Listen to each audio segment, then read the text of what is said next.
ئاسایشی فەڵەستینی بەر لە هەفتەیەک لە هەنگی جەژنی کریسمس لە کەناری ڕۆژئاوای شاری بەیت لەحەم بڵاوکرانەوە کە بە شوێنی لەدایکبوونی مەسیحدا دەنرێت.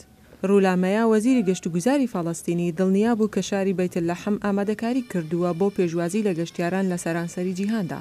ڕۆژی دووشەمە گەشتیاران سەردانی شاری بەیت لەحەمیان کرد بۆ بەسەربردنی کاتێکی خۆش و چێژوەرگرتن لە ڕێڕۆیشتنی یادی ساڵانێک کە باندەکانی میوزیک بەدەهۆڵ و زۆرناوە ڕۆڵ دەگێڕن.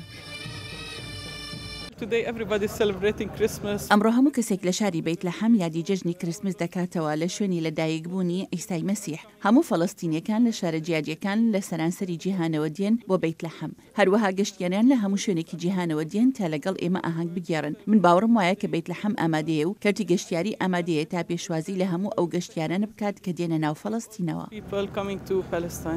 مەسیحیەکان کەمینەیەکی کەمی فەڵەستینیەکان پێک دێنن. بەیت لەحەم یەکێکە لەو شارانە لە کەناری ڕۆژئاوا و هەروەها غەزە ئەو شوێنەی کە تیایدا ڕێوەڕەسمی کریسمس بە ئاشکرا تێدا بەڕێوە دەچێت. بەیت لەحەم بە نزیکەی 10 کیلۆمەتر دەکەوێتە باشووری شاری ئۆرشەلیمەوە. ئیسرائیلیەکان کۆنتڕۆلی شارەکان کرد و چوونە ناو شارەکە دوای داگیرکردنی کەناری ڕۆژئاوا لە ساڵی 1967 دا.